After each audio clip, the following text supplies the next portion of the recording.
นั่นแหละไม่อยากพูดไม่ต้องพูดเพื่อนบ้านที่ดีประเทศที่พัฒนาประชาธิปไตยประเทศที่รักความชอบธรรมประเทศที่มีความยุติธรรมเรารู้นะนี่แหละพี่น้องไม่ต้องให้ผมได้พูดนะไม่ต้องพูดสักวันหนึ่งไปแล้วว่าเป็นประชาธิปไตยแล้วจะค่อยพูดจังเล่านิทานเนาะเขาจะมาเล่านิทานกันน้องธนพรคนอีสานกับคนลาวนั้นเป็นญาติกันจริงๆแล้วก็เป็นเผ่าพันธุ์เดียวทั้งนั้นคนอีสานก็จนหลงว่าโอ้ตัวเองบ่แม่นลาวก็มีข้าพเจ้าเห็นเถียงกันเถียงคือเด็กน้อยบ่จักหยังนี่ว่าตัวเองบ่แม่นลาวบัดไปถามพ่อตู้ที่เราอยู่ก่อนโอ้ยข่อยก็ลาวนี่แล้วเราอ่ะอันข่อยเว้าคู่มือนี่ข่อยก็เว้าภาษาลาวนั่นแล้วแต่ข่อยมาอยู่เมืองไทยโดนข่อยถูกปกครองโดนข่อยก็เลยเว้าผมเว้าครับเราอ่ะแต่ที่จริงแล้วข่อยนั้นบ่ได้ผมนี่ครับดอกครับนั่นแม่นภาษาไทยแต่ข่อยนี่คนลาวก็แบบเดียวคือข้าพเจ้ามาอยู่แคนาดานี่แล้ว50 ปีต่อมาข้าพเจ้าว่าวีน้องสุยแคนาเดียนแอมแคนาเดียนซิติเซนข่อยก็ว่าข่อยเป็นแคนาดานั่นแล้วแต่ว่าข่อยเป็นเสื้อชาติลาวไดมันแต่บ่แตกต่างหยังกันดอกหลานเกิดขึ้นมาลูกเกิดขึ้นมามันก็บ่ฮู้ว่ามันเป็นลาวหั่นแหละมันก็ว่ามันเป็นแคนาดามันเป็นเรื่องปกติของมนุษย์มันเปลี่ยนไปเด้อวันเวลาชีวิตและสังคมเปลี่ยนไปสิบอกว่าเป็นลาวมันก็บ่ได้อยู่เมืองลาวมันก็แม่นความมันสิเถียงว่าข่อยบ่แม่นลาวข่อยบ่ได้อยู่เมืองลาวก็แม่นความแม่น 100%แม่นความแม่นบ่น้องธนพรหันแต่ว่าเรื่องจริงนั่นเจ้าสิบินขึ้นเดือนท้องฟ้าเจ้าโจรลงน้ำทะเลมุดลงไป1,000 กิโลเมตรเจ้าสิมุดขี้ดินไปอีก100 กิโลเมตรเลือดของเจ้าเป็นลาวเหมือนเดิมคือข้าพเจ้านี่นะสิเป็นสัญชาติแคนาดาสิเป็นยังก็ได้แต่แทงเลือดออกมาคันแล้วเขากวนเลือดแล้วลาวมันเป็นเลือดแบบใดก็สิแม่นลาวโลดแหละคือสิแม่นลาวอ้อยต้อยโลดแหละกินปลาแดกกินข้าวเหนียวนี่นะลาวอ้อยต้อยปฏิเสธบ่ได้ดอกดังนั้นความจริงกันฮู้เอาไว้ซะ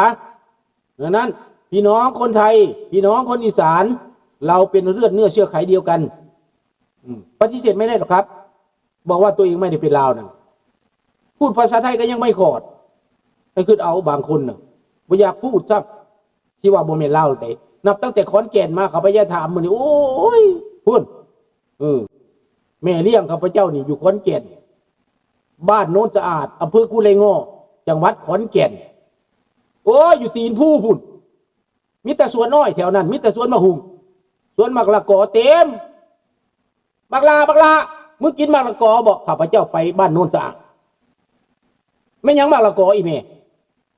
เอามึงมาฮู้มักละกอสุกขนาดเราอ่ะมึงก็ไปเอามากินนะแม่เราอ่ะบ่คอยบ่อยากมักละกอคอยอยากกินมะฮุง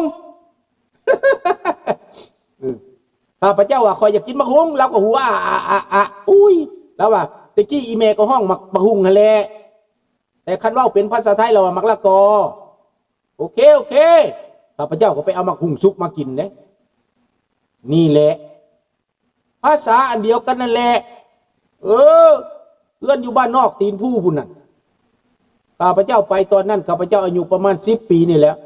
มักกระทุนคอไปหายิงนกอยู่ตีนผู้พุ่นแล้วพี่น้องเป็นนั่นเป็นเสมียนบ้านบ่เป็นอีหยังแหละหำยิงบ่ได้นกเพิ่นว่าเขาไหมได้เพิ่นว่าเอาไปอยู่เมืองลาวยิงได้เด้นกไปข้าพเจ้ายิงนกได้ยิงนกเขาตับโลดเลย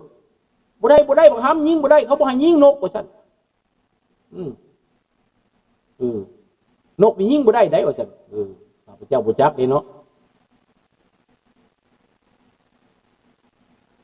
ดังนั้นพี่น้อง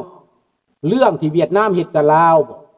เรื่องที่ผู้นั้นผู้นี้เฮ็ดอีสานมันเป็นทิศแท้จริงอีสานก็คือพูดภาษาลาวและภาษาผู้ไทยและภาษาอื่นๆแม่นแล้วอยู่เลนู่นะเลนู่ที่เดินเขามาที่ซิเลอก็มาจากเมืองวังอ่างคำมาจากคำแพร่คำเพิงผู้เละเห็นบ่ล่ะค ข้าพเจ้านี่ก็มาแต่ไสก็มาแต่คำแพร่คำเพิ่งผู้ใดผู้บ่ยบมาไดผู้ไทยแถวนั้นไดผู้ไทยมือว่างอ้างค่ำมาแล้วมาเด้อจางไปเด้น้องธนพรลืมว่าคำผู้ไทยแล้วเดี๋ยวนี้จางไปเด้เส้นลูกเส้นหลานมากก็บอกว่าแล้วไปเอาเมียใหม่ไปเรื่อยๆเปลี่ยนไปเรื่อยๆในบ้านเมืองน่ะแต่ตั้งเดิมเท่ากับผู้ไทยคำแพร่คำเพิ่งนั่นแหละท่านไปเว้าเนี่ยเขาถามว่าประตูมีมะขามบ่มีมะขามมะได้เขาว่ามะขามเฮาเนี่ยมันหมากขามภาษาผู้ไทยละมะขามเด้เราอะมีเอ้าพวกคนลาวมันบ่จักได้ว่ามีกับห้วยนั่งท่าเลยเนาะ20 นาทีก็ยังบ่เอามาให้ประตูเฮ้ยบ่ได้เจ้าสิเอามาให้ค่อยมะขามน่ะมีแล้วอะก็ยังบ่ไปผู้เฒ่าไอ้ผู้ลาวดินั่งไปโดนถามอีกคันว่ามีคือบอกมาให้ตู้ห่านี่ว่าซั่นนี่กูบอกแล้วว่ามีเราอ่ะ แปลว่ามันบ่มีคันว่ามีน่ะเด้ออันนี้ภาษาผู้ไทยเด้อฟังเอาเด้อคันไปบ่จักแล้วสิว่าไปท่าอยู่หั่นใด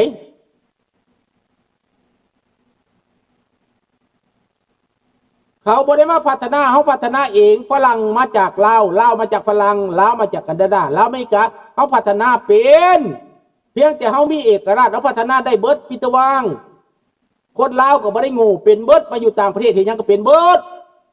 เพียงแต่ลาวได้โฮมกันอีกบาทหนึ่งแบบญี่ปุ่นเขาเฮ็ดเขาทอดโฮมชาติเขาเปิดการเมือง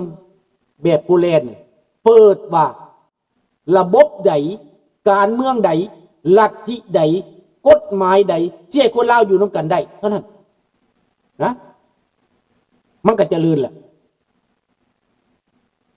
ตำรวจลาวมันก็เกลเขามาสอนทหารลาวก็เป็นเกลมาสอนมันก็ฟังความเกลเพิ่นว่าจังไดพี่น้องลาวนี่สองไอ้น้องนี่นะเกิดห่วมท้องเดียวกันเนี่ย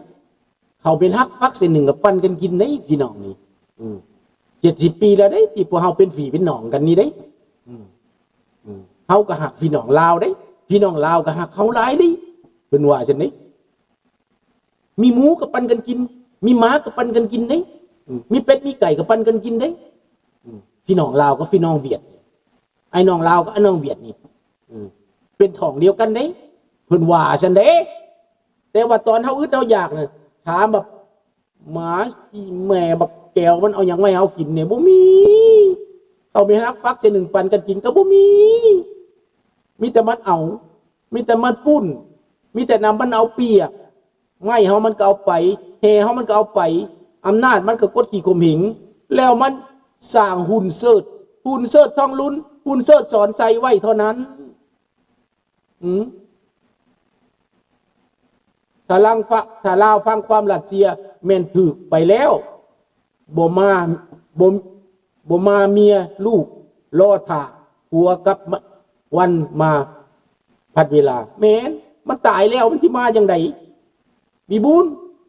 มันไปรัสเซียแล้วมันไปยูเครนตายอยู่หุ่นแหละมันสิมาจังไดเมียที่เอาผัวใหม่โลดเป็นแม่ใหม่ไปโลดว่าตายแล้วมาพาอยู่ยูเครนพุ่นแล้วทหารลาวนั่นน่ะเดี๋ยวนี้ทหารเล็กทหารน้อยลาวน่ะไปเก็บเกณฑ์กันไปนะเอาไปส่งไปตายหมดผู้ใดมักเป็นทหารไปตายหมดข้าพเจ้าบ่ต้องการไปลูกหลานเฮาผู้ใดอยากไปตายไปผู้ใดอยากเป็นทหารไปทหารบ่มีเงินเดือนน่ะบ่ต้องงึดดอกไปมันว่า2 ล้านนั่นบ่มีหยังนี่แน่เงินบ่มีหยัง2 ล้านก็บ่พอกินมันบ่มีแนวเฮ็ดมันก็เลยอยากไปมีหน้าเป็นทหารเป็นตำรวจก็บ่พอสแตะเป็นทหารก็บ่พอสิแตะบ่มีเกียรติศักดิ์ศรีเป็นพวกหุ่นเสิร์ชเป็นพวกขายชาติเป็นพวกทรราชบ่มีความภูมิใจใดๆทั้งสิ้นเอาละมื้อนี้จะขอจบซะก่อนเนาะพบกันใหม่เด้อพี่น้องมื้อนี้วันพุธมื้ออื่นวันพฤหัสข้าพเจ้าก็บ่ได้อยู่อีกเพราะมื้ออื่นอย่าลุงเพิ่นนัดว่ามื้ออื่นน่ะไปเฮ็ดให้มันแล้วซะแล้วจังก่อนสิใส่สังกะสีหั่นนะมื้ออื่นขออีกเด้อขออีกวันหนึ่งเด้อพี่น้องเด้อแต่นั้นได้ก็ตามอย่าปะอย่าทิ่มกันได้ ข้าพเจ้าไปเฮ็ดเอาบุญคันพวกท่านมาสนับสนุนมาเบิ่งบ่ข้ามรายการบ่ข้ามข้าพเจ้าก็มีการสนับสนุนมีสปอนเซอร์ก็เป็นพวกท่านนั่นแหละเป็นสปอนเซอร์เด้อมาเบิ่งเพลงเบิ่งหยังให้แน่มากดไลค์ให้แน่แล้วก็มาแชร์ให้แน่เบิ่งคืนก็ได้เด้อในระยะมื้ออื่นเบิ่งคืนก็ได้เนาะเพราะว่าข้าพเจ้าขาดไปอีกมื้อหนึ่งนี้ต้องเสียสละเพราะว่าคันบ่ไปเฮ็ดมันก็บ่แล้วสิไปเฮ็ดให้มันแล้วไปเฮ็ดนั่นแหละพี่น้องเอ้ยเนาะต้องไปเฮ็ดให้มันแล้วมันใกล้จะแล้วเวลาเฮาเฮ็ดเบิดแล้วเฮาปูผ้าเบิดแล้วนะมีแต่เอาสังกะสีมาจับใส่มันก็ไวทางในทางหยังมันก็ค่อยๆเฮ็ดไปแต่ทางนอกนี่ต้องแล้วหลังคาให้มันหมดปูเบิดแล้วบ่อื่นยังแต่จอมมันนั่นแหละต้องไปปูจอมม่างด้านหนึ่งได้เรียบร้อยแล้วก็ปูผ้ายางไปแล้วด้านหนึ่งใส่กันฝุ่นเรียบร้อยแล้วอีกด้านหนึ่งต้องม่างอีกแล้วใส่ผ้ายางกันฝุ่นแล้วก็จะสบายดีเอาเนาะมือสีหลงไหลสาวแก้วแม่นเขาขาหมาขาหมูย้อนสิ้นหมาพาให้ลงลืมกะสิแม่นติยันแม่นนั้นมีบุญได้ก็ตามถึงได้ก็ตามให้เปลี่ยนใจซะเด้อลูกหลานเราในประเทศรักษามรดกตัวเองรักษาเสื้อชาติเผ่าพันธุ์ตัวเองเด้อให้มีหัวใจเด้อลูกหลานเด้ออย่าถือพิษถือกันให้เปลี่ยนใจซะบ่ลาบ่สวยดอกเด้อขอบอกขอบใจหลายๆขอลาเท่านี้แหละบ่ายๆเนาะไปเอาบุญน้ำกันเด้อมื้ออื่นเด้ออนุโมทนาสาธุน้ำกันเด้อให้ทุกคนโชคลาภและร่ำรวยเด้อให้อยู่ดีมีแฮงอายุมั่นขวัญยืนเด้อมื้ออื่นเด้อไปเอาบุญสวยลุงเด้อบ๊ายบายราตรีสวัสดิ์